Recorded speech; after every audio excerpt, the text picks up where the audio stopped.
Welcome to a documentary on LupisVulpes. Before we start, I'm gonna go out this way to say yes, this is scripted. I'm just terrible at following a script, despite having acted for 6 long years. If you think I'm overdramatic, that might be the cause too, but I'm gonna try to tone it down, as some people suggested saying that on my previous video. Second of all, in no way is this trying to cancel LupisVulpes. She is an inspiration to me, or rather was. And I think you should just be aware of her suspicious behavior. In no way does this mean that you can't like her art. Just be critical of LupisVulpes' inherent biases when consuming her media. I would have recorded this earlier, but my audio quality was so terrible. I've met kids on Halo with better, and I didn't have my mic on me. And in addition, my headset doesn't really work with my recording software. So now that I'm back at home with my mic, I'm recording.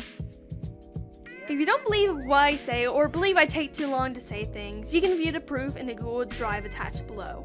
Without further ado, let's begin.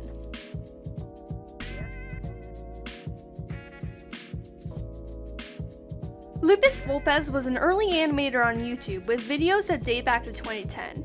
She never really stuck to a fandom despite having a few Warrior Cats videos up. In 2011, she debuted her now infamous character Darky, and just a month or two later, she posted a video announcing she'd reached 66 subscribers. Only a tiny bit after that did they release their first miniseries called The Birds Are Working. It included Darky and several other characters trying to escape from a lab. I didn't watch the whole thing, so I don't really know what it's about.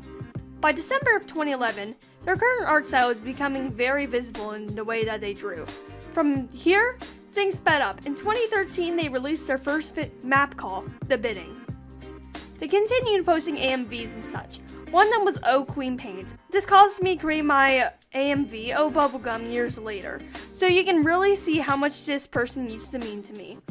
Just a year later, they posted their most definitive project, The Audience.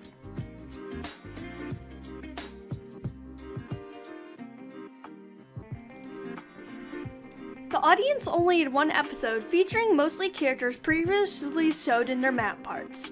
It spanned 13 minutes and was a musical, which was a rare thing to see in YouTube animator series back then. Though a large amount of people enjoyed the show, eventually the show fell apart before making its second episode, mostly due to differences between LupisVulpes and the music creators. According to some comments, Lupis wanted to leave the Audience characters in the past, and if she did, it makes it more logical that she sold all of her Audience characters to new buyers where they remain until this day.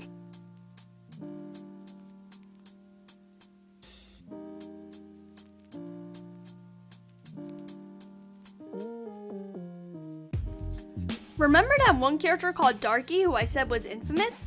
Well, let me explain why. The most obvious meaning was that it was used derogatorily against black people. Even a Kiwi Farms thread that I read said that the name was a tiny bit racist. And let me say, Kiwi Farms is a very racist site. The second reason is the selling drama. Do you remember me telling you that Lupis sold the Audience characters? Well, when Lupis sold a character, she gave it to 2 people without telling them. One was sold to a random stranger, another to her best friend. Eventually, they figured it out. Lupis told the best friend that she kept it because she liked the best friend more. However, the two made a compromise. One would keep the original, while the other has a slightly edited version. This may have given rise to an open species based off of that character. Darky as a species was already kinda canon. Whenever the base character Darky got emotional, he split off into different versions of himself with special abilities. Basically, those versions of himself just were wolves with scars and special abilities. One of these was Showtime, the antagonist. The Darkies were outlawed because of their strange abilities. Apparently, there was more drama in that community about what a Darky actually was, but that's not important. There's a wiki to track Darkies, and based off of the rules being the first thing on the page, and them looking like that, we can probably tell the age of its users. Later, one of the OG Darky owners renamed it to Dusky.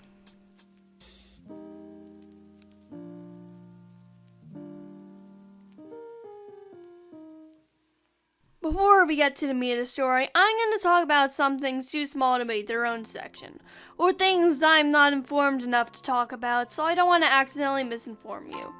Apparently, she made tribal designs not as bad because of cultural appropriation. Because I don't understand what that means, let's go on to the next thing. Apparently, she liked some posts that were anti-BLM. Don't know much about that, so I won't continue talking about that. So let's go on to the next section, the most important section, her LGBT position.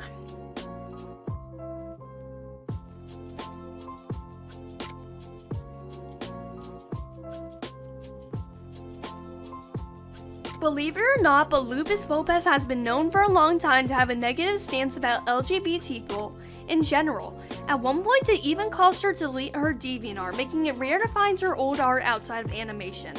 Here's one user's reaction to her DeviantArt being deleted a couple of years ago. The user admits the only reason they wanted her gone was because they despised her creations and unethical business practices, which they later elaborated was her not paying her voice actors. Because of her old stuff being deleted, I can't find any evidence of the old homophobia, but plenty of evidence that she is an active homophobe and is unlikely to change. However, here's what one person said about her old homophobia recently. LupisVulpes. I remember seeing a beware about them on DA a couple of years ago when they denounced gay marriage. Lupus disappeared and resurfaced a year later. I assumed they'd apologized and realized their mistakes, but now I can see they just ghosted until the heat blew over. Now anyways, let's go on to the current stuff.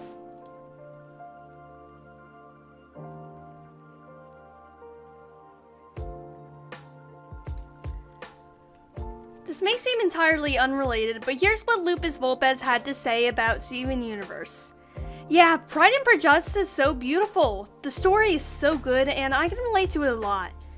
I'm not super into gay stories, which is probably why I stopped watching Steven Universe. Like, the whole hidden agenda kind of turns me off. I like stories that are there to be, well, stories, not hidden messages or themes, if that makes sense. I can apologize if that came off as mean, but I may watch the theme since you said the theme is good. I don't get why she's kind of calling LGBT people something that is like a hidden agenda or something.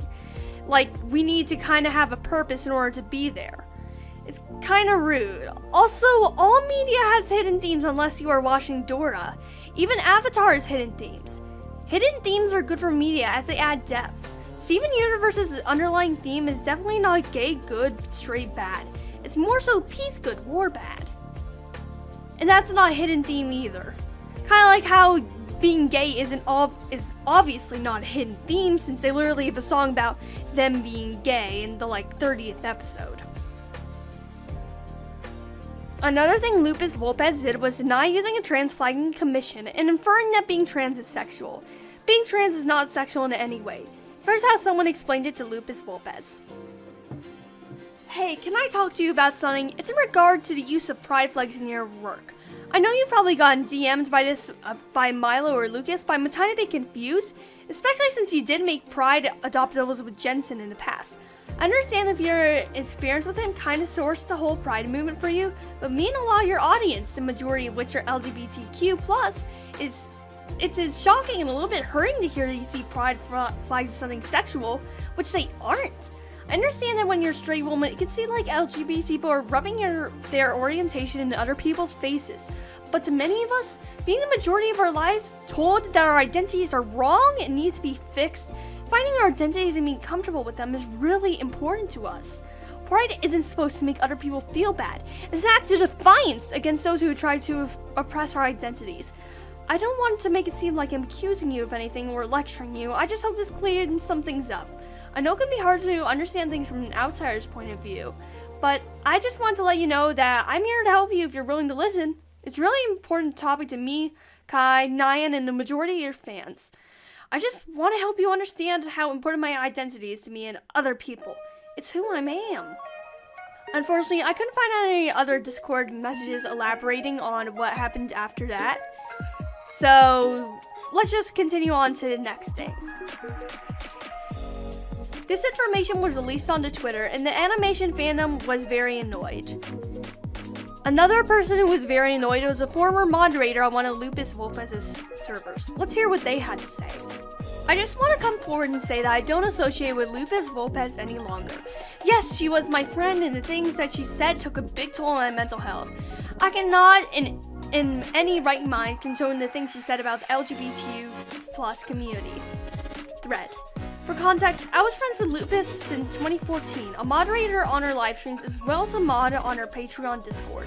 The entire time, I'd been transparent with my identity as a trans non-binary person, and from my point of view, she respected that. 2017-ish, when she did Pride Adopts, I received the original one as a gift, so no one profited off of that one, and she had no problem drawing my persona and my partner at times persona when we both identified as mask.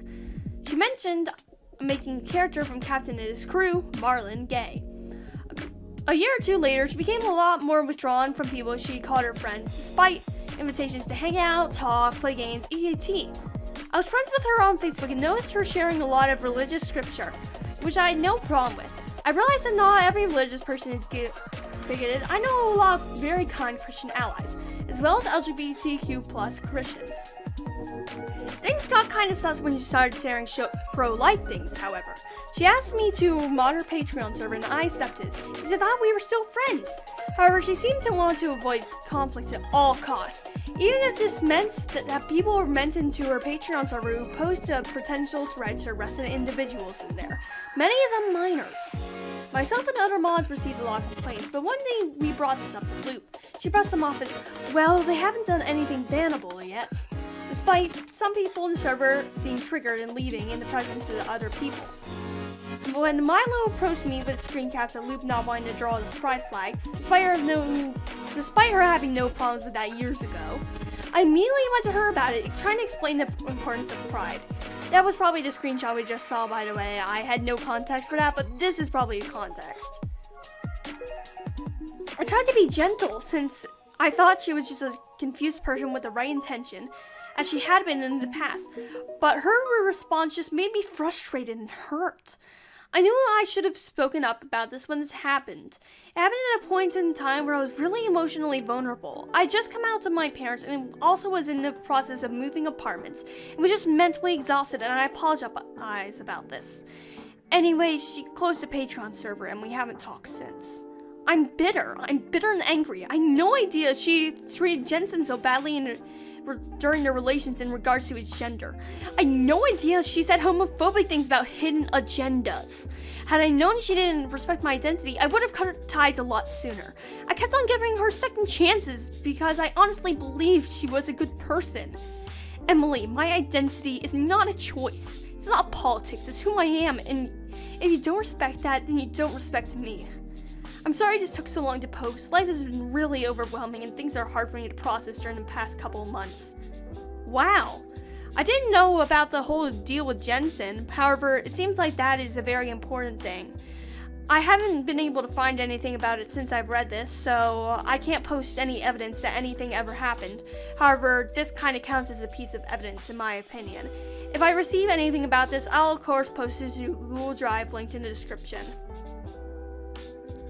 In response to all this drama being leaked, the fandom, feeling very betrayed and angry, because the majority of them are LGBT, started to spam LupisVulpes' toy house with art of their characters with pride flags photoshopped into them.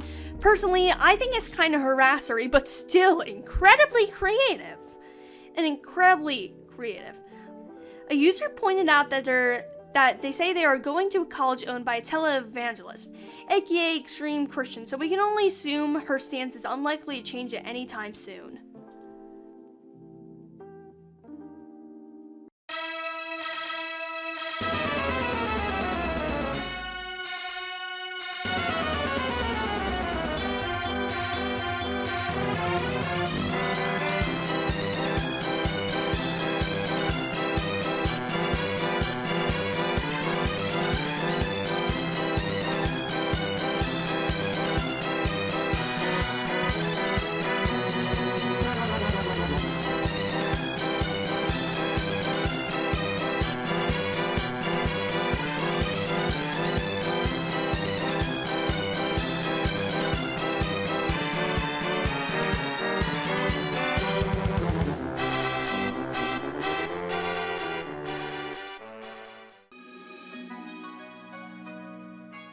It's kind of sad to learn someone who you used to look up to does not support you for being who you are, whether it be for your religion, sexuality, or anything else.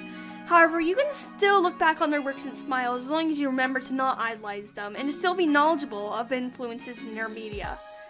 If you're going to claim that I'm faking this, please at least look in a Google Drive full of evidence first. If you enjoyed this video, please subscribe. If you didn't like this video, tell me why. Anyway, Dark and Heart out.